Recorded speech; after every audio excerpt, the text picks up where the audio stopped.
뭐 이렇게 되는 거죠. 예. 그 전에 이제 제일도련은 이제 여기 홋카이도에서 시작해서 이렇게 내려갔다면은, 예. 지금 제일도련은 어디 백령도에서 시작해서 이렇게 내려가는 거예요, 이게 지금. 예. 이거는 아무도 얘기를 안 하더라고. 그러니까 일본은 이제 후반기지야. 일본 후반기지예요. 그러니까 한국이 그만큼 더 중요해졌고 그만큼 더 안전해진 거예요. 그전엔 제일도련 바깥에 있으니까 뭐 여차하면 버릴 수 있는 돌이 된 거 아니야. 지금 한국 뚫리면은 다 뚫린다 이렇게 된 거고. 예. 그러니까 우리가 국격이나 이런 게 역할이 완전히 바뀐 거죠. 그동안 이제 노력해서 이 선이 이렇게 옮겨온 거죠. 예, 그렇습니다. 예, 이제 이런 점에서 보면 뭔가 미국이 한국의 이런 그 자주국방 혹은 한국의 K무기에 대해서 미국이 의무리양으로 뭔가를 많이 도와주고 있을 것 같은데 혹은 뭐 응원하고 있을 것 같은데 도움은 아니더라도 뒷다리는 안 잡을 것 같은데 그런 게 좀 있어요. 그래서 제가 한 대충만 꼽아봐도 그게 한 10가지 정도는 나오는 것 같은데요. 오늘은 이제 뭐 워낙 이제 대만 선거를 다룬 날이니까 딱 한 가지만 얘기하겠습니다. 물론 미국이 이걸 뭐 우리를 돕겠다, 보이지 않는 손으로 응원한다 혹은 지원한다 하더라도 우리가 여기 팀이 하면 이렇게 될 리가 없죠. 우리가 결사적으로 하니까 우리가 자조정신으로 해오니까 이게 이제 그 보이지 않는 손이 이제 뒤에서 딱 제대로 붙을 수 있게 된 거죠. 10가지 그냥 꼽기만 하고 그중에 한 가지만 설명하겠습니다. 일단 MD 실시간 연동인데 이게 제가 여러 번 말씀드리지만 이거 미 우주군이랑 대한민국의 그 미사일 방어 시스템이랑 이런 식으로 실시간 연동한다는 거 이거 상상도 못할 일이에요. 사실은 상상도 못할 일이었어요. 미 우주군의 자산 거기에 정보를 대한민국 MD가 쓰는 거니까. 그다음에 두 번째는 이제 앞에 거랑도 연결돼 있지만 한국이 스스로 국산 육상 MD, 해상 MD를 개발하도록 내버려 두는 거 아니에요. 예, 그 부품이 미제도 꽤 들어있을 거라고 그 안에 아무리 국산화했다 그래도 그 해상 MD가 이게 이지스거든요. 이지스는 록히드 마틴이 만든 해상 MD의 브랜드 이름이고요. 해상 MD가 이게 이지스인데. 이건 언젠가 이런 변별점도 뭐 성립 가능하다. 저는 한 50% 확률로. 그러니까 우리가 이제 차기 구축함이 KDDX란 말이에요. 차기 구축함이 이제 다 국산 레이더로 되는데 차기 구축함에 국산 레이더 아래 미국 미사일이 붙는다. 뭐 SM6가 붙는다. 이러면 이제 완전히 미국이 우리한테 풀어준 거예요. 그런 날이 올지 안 올지 모르겠어요. 언젠간 온다고 봅니다. 세 번째는 군사 정찰 위성이죠. 이거 뭐 국가 간의 기술 이전이 엄격히 제어돼 있고 통제돼 있고 금지돼 있는 항목들인데 미국이 우리 그 정찰 위성의 발사를 지원하고 이걸 응원해주고 있잖아요. 그러니까 미 우주군 반덴버그 기지에서 막 올라가는 거 아닙니까? 네 번째가 링크 K인데요. 링크 K 완성형이 이제 뭐 2026년 이 정도 얘기 되거든요. 완성형이라 그러면 육해공이 다 어울리는 거 얘기예요. 기본형은 육군만 돌아가는 거고. 지금 미국의 이런 여러 가지 조치를 보면 이것이 미국의 그 데이터 링크, 전술 데이터 링크랑 전폭적인 연동이 될 것 같아요. 그렇게 될 것 같다라고 생각이 듭니다. 다섯 번째, 이걸 오늘 말씀드리려고 하는데요. 이제 조기 경보기가 결정이 됐거든요. 뭐 보잉이냐 사브냐, 뭐 보잉으로 우리가 보잉 E7 써왔죠. B-사이. 저도 이제 보잉 가는데 그러니까 뭐 L3 해리스 같은 거 써도 좋을 텐데 그런 얘기를 드린 적이 있습니다. 근데 사실상 한미 합작으로 조기 경보기가 4대가 들어오는 것 같고 이번 사업을 통해서 우리가 조기 경보기에 대한 그 노하우를 완전히 익힐 것 같아요. 그러니까 공중에 떠 있는 그 조기 경보 시스템, 레이더 시스템을 어떻게 구성하고 어떻게 운영한다를 완전히 이번에 그 노하우를 장악할 것 같습니다. 한국을 최첨단 컨포멀 조기 경보기를 CWS라고 그럽니다. 그것의 파트너로 삼은 것 같다 이렇게 보입니다. 여섯 번째가 이제 디젤 AIP 리튬 배터리 방식, 저걸 DAL 방식이라고 표현했는데 DAL 방식의 매복 잠수함. 이거는 이제 우리가 이제 폴란드나 캐나다의 잠수함 그 판매가 성공한다면 이게 미국에 보이지 않는 손이 작동을 하는 거예요. 그 다음에 이제 항공 엔진과 멈트 드론인데요. 이거는 이제 미국이 직접적으로 지원하긴 그렇지만 뒷다리를 안 잡는 거죠. 응원을 해주고 있는 겁니다. 이건 무시무시한 무기들이니까. 그 다음에 이제 이게 굉장히 이제 우리가 주목을 해야 되는데요. 요번에 이제 KTSSM에 대해서 완전히 이제 정확하게 정부가 틀을 밝혔어요. 엊그저께. 그동안 뭐 KTSSM 1이 어떻다, 2가 어떻다, 3가 어떻다, 말씀 복잡했을 거라고 제가 한번 정리할 텐데, 이게 나중에 보니까 이게 왜 이렇게 말이 헷갈렸나 싶으니까, 먼저 번에는 미국이 우리를 억제하고 있기 때문에 사거리를 의식을 많이 해서 얘기를 좀 덜 꺼냈었고, 문재인 정부 때는 이거를 다 까발기면은 밀려서 하게 될 것 같으니까 안 하려고 말을 뭉갠 거예요. 간단하더만 KTSSM1은 180km 사거리까지예요. KTSSM2는 300km 사거리까지고요. KTSSM3는 아직 사거리는 안 밝혀졌고 성능도 안 밝혀졌고 크기도 안 밝혀졌지만 저는 500km 갈 거다. 왜냐? 미국의 전술 탄도탄이 500km를 가 있기 때문에. 자, 여기서 이제 우리가 이게 미국과 연결된 거를 봐야 돼요. 미국이 우리 사거리 굉장히 신경 쓰고 컨트롤 했거든요. 그런데 KTSSM은요, 위력도 위력이지만 기본적으로 이게 사거리 게임이에요. KTSSM은 육군 미사일 전략사령부에서 컨트롤을 안 합니다. 이건 전술 무기이기 때문에 군단급에서 컨트롤해요. KTSSM이 300km를 못 가져갔던 이유는 한미 간의 물밑에서의 의견 조율에서 야 그건 민감해. 그거 컨트롤 권한을 군단까지 내려보내는 건 우리가 좀 너무 불편해. 아마 이런 게 있었을 거예요. 10중 8구. 그래서 KTSSM1이 180km예요. 근데 이제 그게 벽이 깨졌거든요. 그래서 300km까지를 군단급에서 쏘는 거예요. 그럼 KTSSM2가 되죠. 근데 거기서 더 한 걸음 더 나가서 500km 정도까지도 군단에서 쏘자 그냥. 그럼 무슨 전략 무기로 가냐. 그러니까 저거는 무기의 성능이 문제가 아니에요. 더 중요한 건 뭐냐면 그 무기를 사용하는 책임 주체가 육군 전략미사일 사령부냐 군단이냐라는 걸 우리가 주목해야 돼요. 그러면 그 책임 주체가 현장으로 이렇게 자꾸 위임이 될수록 저거는 미국과 한국과의 그런 관계가 깊어진다는 걸 뜻해요. 미국이 한국더러 야 500km까지는 너희 전술로 운영해도 괜찮겠다. 라고 신뢰를 하고 서로 그 한국을 얽어매고 있던 끈을 다 풀어주고 있는 거예요. 저게 사건이. 9번은 이제 KF-21이죠. 물론 이제 A사 레이더나 적외선 IRST나 전자공학 2호나 전자전 EW 분야는 미국이 직접 안 도와준 걸로 돼 있죠. 그러나 혹시 오다 가다 컨설팅 안 했을까? 간접 지원했을 수 있어요. 하고 있지 않을까? 저는 하고 있을 수 있다고 봐요. 그 다음에 나머지 분야는 이건 아주 적극적으로 하고 있고 계약서에 못 박힌 대로 아주 열심히 성실하게 하고 있고 그 다음에 이제 10번이 이제 전략성 공중발사 미사일인데요. 이게 진짜 민감한 물건들이거든요. 이게 뭐 한 1000km 바깥에서 비행기가 쏘면은 1000km 날아가서 지상 해상에 고정 이동 목표물을 깬다. 그 제스하고 LRASM이잖아요. 저는 그거가 2028년 정도까지 나올 거로 봐요. 네. 그 다음에 방공 레이더 깬다.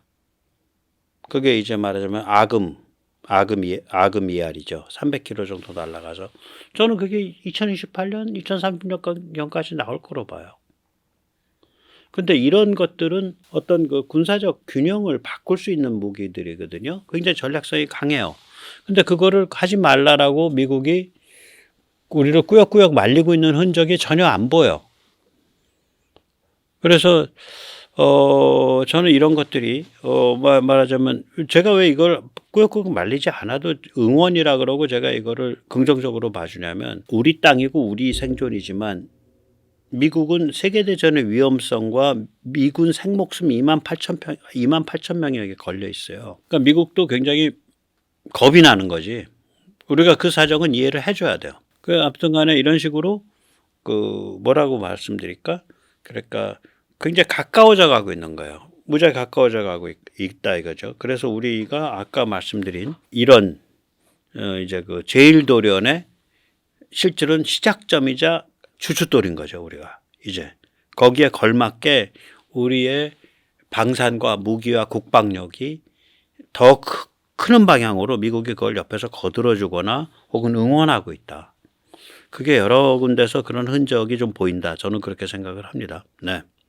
이번에 엘스리 해리스의 저기서 이제 또 느꼈는데요. 예, 조기 경보기. 제가 이거가 세례 탈출 2974탄입니다. 예. 그러니까 한 몇 달 전에 한 거죠. 예. 우리는 이제 보잉 E7을 사용해 왔죠. 예. 그리고 엘스리 해리스는 또 시스템 통합의 역사가 짧아요. 여기서도 그때 보면, 엘스리 해리스가 이게 기술 제공하겠다고 덤비고 있고, 그 다음에 엘스리 해리스가 이게 말하자면은 이런 종류의 솔루션, 그러니까 컴퓨팅 시스템이나 이런 것들이 굉장히 유명한 회사다. 그런데 조기 경보기 자체를 완성시켜서 판매한 적이 없다. 엘스리 해리스가. 그러니까 시스템 통합 경험이 없다. 그래서 과연 엘스리 해리스가 이게 자기 브랜드로는 시스템 통합을 한 적이 없고 전부 이렇게 솔루션을 납품한 회사인데 여기가 손을 잡으면 제일 많이 배울 텐데 여기가 워낙 기술이 좋은 데라. 근데 이게 시스템을 통합해서 자기 브랜드로 판 적이 없어서 과연 대한민국 공군이 혹은 대한민국 국방부가 방사청이 과연 이런 과감한 결정을 할 수 있을 거냐. 제가 그때 그렇게 말씀드렸었습니다. 그러니까 그때 제 선호는 엘스리 해리스였어요. 근데 엘스리 해리스로 결정하는 거 쉽지 않을 텐데 근데 거기로 결정을 했더라고요. 4대 들여오는 걸. 박수입니다. 완전 물개 박수예요. 예. 그래서 이제 그 얘기를 좀 드릴게요. 이 파트너십이 이제 엘스리 해리스, 대한항공, LIG 넥스원, 엘타, 이스라엘 엘타인데요. 일단 디자인이 획기적입니다. 컨포멀 조기 경보기입니다. 그러니까 컨포멀이라는 건 동체의 선형이랑 비슷하다는 거죠. 여기 보면은 이 보잉 E7 위에다가 무슨 담벼락 하나 심고 다니죠. 벽돌장 큰 거 하나 등짝에 올리고 다니죠. 보잉 E3 그거는 접시 올리고 다니죠. 이건 그런 게 없어요. 엘스리 해리스는 옆에 볼록하게 옆에 양쪽으로 나와 있고 그것밖에 없어요. 그래서 디자인이 획기적이죠. 이렇게 디자인이 획기적이면 당연히 이제 채공 시간이 길어지고 원래 길지만 이제 연료 소비 같은 게 줄어들겠죠. 그리고 이제 바람 같은 거를 좀 덜 타니까 전천으로 비행기가 좀 이착륙이 가능할 거고요. 기체가 워낙 좋습니다. 이 보잉 쪽은 이제 E7이 보잉 737인데요. 이 보잉 737 대비해서 엘스리 해리스가 쓴 거가 얘가 이제 비즈니스 제트인데 얘는 열 서너 시간을 제공을 해요. 그러니까 제공 시간이 거의 2배 정도 됩니다. bombardier 글로벌 6500이라는 비행기입니다. 그리고 전 세계의 이 제트 종류 중에 상용 제트 중에 가장 잔고장이 없는 걸로 정평이 나 있는 그런 좋은 기체입니다. 이 레이더가 좀 그렇죠. 레이더가 여기 이제 제가 자주색 원 양쪽에 볼록한 데는 여기에는 S밴드가 있고요. 그 다음에 꽁무니에는 또 앞에는 L밴드입니다. 그러니까 레이더가 4군데입니다. 양쪽 볼록한데 꽁무니 앞 그렇게 해서 전체적으로 360도를 다 이렇게 전구형 공간을 다 봅니다. 예, 아주 훌륭한 레이더고요. 이렇게 S밴드나 L밴드는 전부 이제 레이더 중에서는 장파장에 속하죠. 장파장에 속하면은 저출력으로 멀리까지 볼 수 있다는 장점이 있는데 그 대신에 해상도가 떨어지죠. 식별력이 떨어지죠. 그럼 그거는 이제 해석 알고리즘을 강화해서 그게 이제 엘타의 노하우지. 해석 알고리즘 강화해서 흐릿한 것도 이건 뭐다라고 식별해내는 능력. 그게 엘타의 노하우죠, 이스라엘. 그래서 이게 아주 훌륭합니다. 네, 아주 훌륭한 거고요.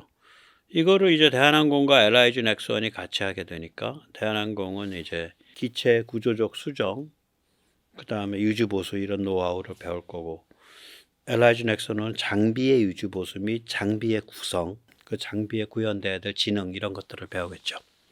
특이한 게 뭐냐면 4대 중 2대는 한국에서 아마 기체 구조 변경 및 레이더 통합이 일어날 거로 봅니다. 유지보수 노하우 정도는 기본이고요. 이게 이제 그걸 보도한 외국 전문지의 그 얘긴데, 그 4대 중 첫 2대는 텍사스에서 구조 변경한 다음 이스라엘에서 레이더 통합을 한다 이렇게 돼 있어요. 그러면 나머지 2대는 어떻게 한다는 소리야? 여차하면 한국에서 구조 변경하고 한국에서 레이더 통합한다 그 소리가 되죠. 노하우를 많이 배운다는 소리예요. 실제로 거기에 보면 뭐라고 되어 있냐면 한국의 국내 연구개발 역량 강화에 기여할 것 이렇게 되어 있어요. 이게 이제 L3 해리스 입장에서는 제가 알기로 이게 아마 처음 판매할 겁니다. 역사상 L3 해리스 역사상 처음 판매할 거예요.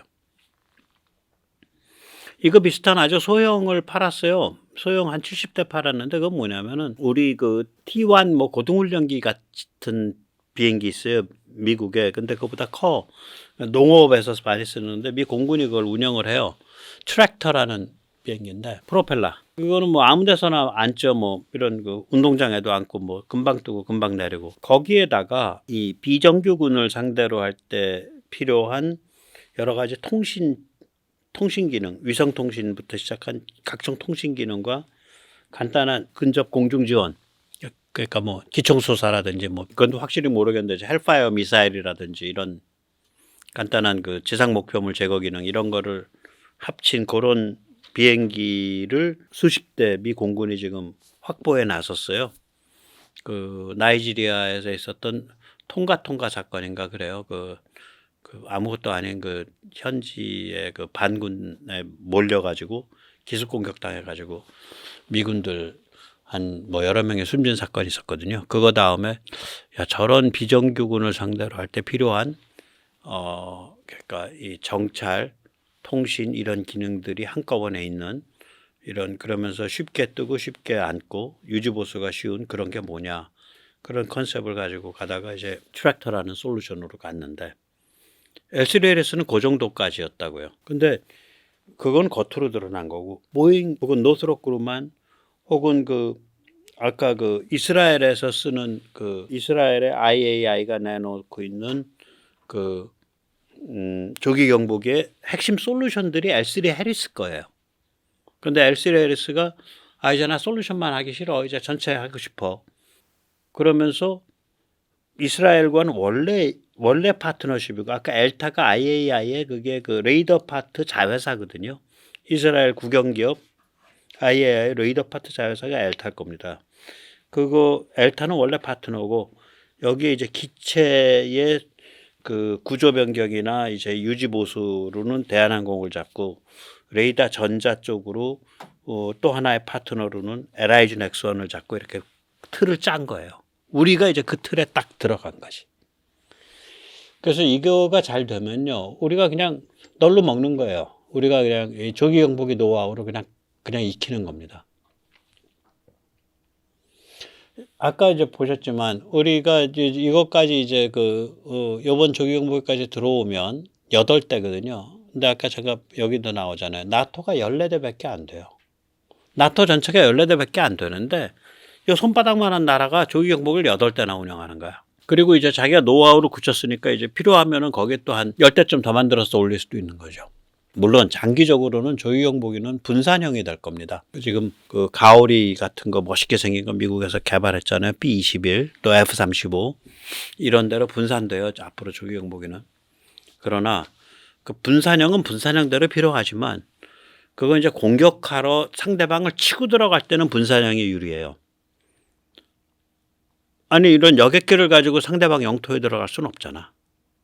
그런데 내 땅에서 내가 나를 지키기 위해서 공중에 뭐 떠 있는 거 그건 당연히 여객기가 유리하죠. 여객기 베이스가 훨씬 유리하죠. 뜨고 내리는데 돈도 훨씬 적게 들고 기름값도 훨씬 적게 들고. 예. 내부 공간도 널널하게 나와서 어떤 그 근무 환경도 좋고.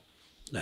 그래서 그 용도에 따라서 그러니까 상대방 그러니까 적이 장악하고 있는 영공에 치고 들어가는 경보기, 공중 경보기는 그런 그 스텔스성의 최첨단 쪽으로 분산될 거고요.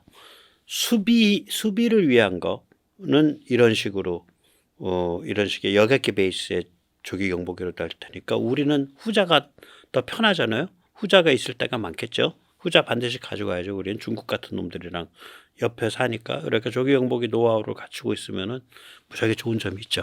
네, 그래서 이제 말씀을 좀 요약해서 드리면 타이완에서 이번에 이제 중국이 대패한 거예요. 그래서 타이완을 먹으려는 이유는 이 제일도련을 깨려고 타이완을 욕심내는 거죠. 그런데 중국이 이제 북의 핵과 미사일을 미는 바람에 또 우리가 공력이 올라서서 지난 몇십 년 사이에 일어난 일은 뭐냐면 제일도련이 한반도 쪽으로 해서 한반도에서 서쪽으로 이거 우리가 옮겨낸 거라고요. 그러니까 우리가 제일도련의 주춧돌이고 시발점이 된 거예요. 일본 홋카이도에서부터 백령도로 우리가 옮겨버린 거란 말이죠. 그래서 우리 이번에 4월 총선에서 이제 또 우리가 이 종중 종북 성향들을 다 제거하는 데 성공을 한다면 4월 총선에서 그러면은 진짜 시진핑은 진짜 이제 울면서 이제 방에 처박혀야 됩니다. 그런 날이 올 수 있도록 몇 달 남았지만 최선을 다해서 또 노력해야겠죠. 예, 감사합니다.